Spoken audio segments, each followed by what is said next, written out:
മേപ്പാടി പുത്തുമലയിൽ കാട്ടാനയുടെ ആക്രമണം. പടിപ്പുരയ്ക്കൽ പ്രശാന്ത, ഇബ്രാഹിം എന്നിവരുടെ കൃഷികൾ നശിപ്പിച്ചു.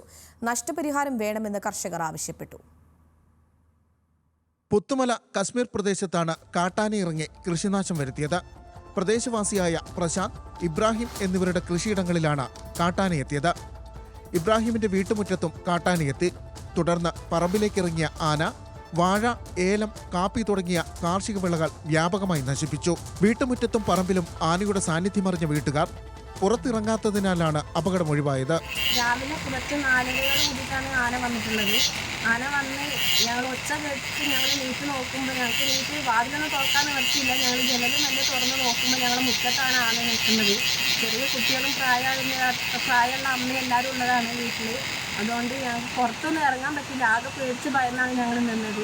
വീടുകളിലെ ലൈറ്റ് ഇട്ടതോടെയാണ് ആന പിൻവാങ്ങിയത്. വനം വകുപ്പ് അധികൃതർ സ്ഥലത്തെത്തി പരിശോധന നടത്തി. പ്രദേശത്ത് സ്ഥിരമായി കാട്ടാനകൾ ഇറങ്ങാറുണ്ടെന്നും ആനകളെ പേടിച്ച് കൃഷി ചെയ്യാൻ സാധിക്കുന്നില്ലെന്നും പ്രദേശവാസികൾ പറയുന്നു. നശിപ്പിച്ച വിളകൾക്ക് അർഹമായ നഷ്ടപരിഹാരം ലഭിക്കണമെന്ന ആവശ്യവും ഉയർന്നിട്ടുണ്ട്. ന്യൂസ് മലയാളം, വയനാട്.